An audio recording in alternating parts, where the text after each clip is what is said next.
মুজিববাদী সংবিধান ৭২-এর সংবিধান আমাদের অধিকার খর্ব করেছে, আমাদেরকে গণতন্ত্রের হীনতার দিকে নিয়ে গিয়েছে। এটা আমরা আমূল পরিবর্তন করব। বিএনপির সালাউদ্দিন আহমেদ তখন ঐক্যমত্য কমিশনে তার মতামতগুলো সে দিয়েছিল ক্ষমতার পালাবদলের জন্য না, শুধুমাত্র সংবিধান সংশোধনের জন্য না।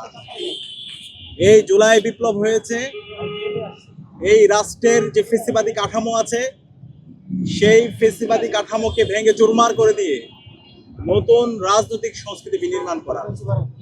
আমরা যে গত ৫৫ বছর জুড়ে বাংলাদেশে যে একটি আনসিভিলাইজ স্ট্রাকচারের মধ্যে দিয়ে গেছি, যে স্ট্রাকচার আমাকে আইনাগর তৈরির বৈধতা দেয়, যে স্ট্রাকচার আমাকে গণতন্ত্রহীনতার বৈধতা দেয়, যে স্ট্রাকচার আমাকে বিচারিক হত্যাকাণ্ডের বৈধ দেয়, যে স্ট্রাকচার আমাকে ক্রস ফায়ার মাধ্যমে বিচার বহির্ভূত হত্যাকাণ্ডের বৈধতা দেয়, এবং যে স্ট্রাকচারের মাধ্যমে সাপের মতো করে মানুষকে পিটিয়ে হত্যা করে নৃত্য করা যায়, যে স্ট্রাকচারের মাধ্যমে আলেম ওলামাদেরকে হত্যা করে সেটার বৈধতা দেওয়া যায়, সে স্ট্রাকচারের বিরুদ্ধে, সেই ফেসিবাদী কাঠামোর বিরুদ্ধে, সে অন্যায়ের বিরুদ্ধে, সেই রাহাজানের বিরুদ্ধে ২৪-এ একটা গণবিপ্লব হয়েছে।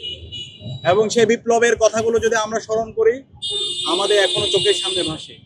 আমাদের সহযোদ্ধারা রাজপথে দাঁড়িয়ে তারা বলেছিল রাষ্ট্র মেরামতের কাজ চলছে। তারা বলেছিল এই ফেসিবাদী কাঠামোকে ভেঙে আমরা নতুন রাষ্ট্র বিনির্মাণ করতে চাই।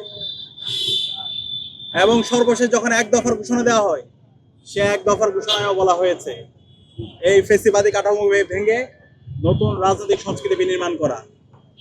এবং এই জুলাই বিপ্লব পরবর্তী সকল রাজনৈতিক দলগুলো তারাও বলেছিল আমরা গত ৫৫ বছরে যেই মুজিববাদী সংবিধান ৭২-এর সংবিধান আমাদের অধিকার খর্ব করেছে, আমাদেরকে গণতন্ত্রের হীনতার দিকে নিয়ে গিয়েছে, নাগরিকদেরকে, এই দেশের মানুষদেরকে, আলেম ওলামাদেরকে হত্যাযোগ্য করে তুলেছে, এবং আমাদের বিচার বিভাগ, শাসন বিভাগ এবং আইন বিভাগকে ধ্বংস করে দিয়েছে।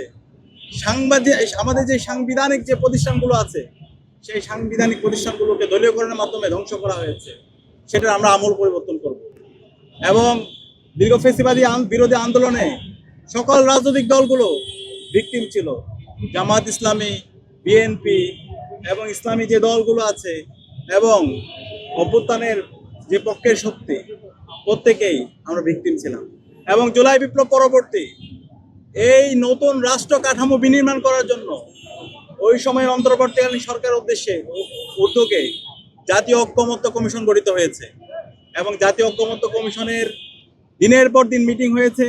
এবং সেই মিটিংয়ে আজকে যারা সংসদে বসেছে, আজকে যারা সরকার দলে দায়িত্বে আছে, বিভিন্ন মন্ত্রী হয়েছে, আমরা মন্ত্রীদের অনেক বক্তব্য শুনতে পেয়েছি, তাদের কমিটমেন্ট শুনতে পেয়েছি। আমরা যদি বলি বিএনপির সালাউদ্দিন আহমেদ তখন ঐক্যমত্য কমিশনে তার মতামতগুলো সে দিয়েছিল।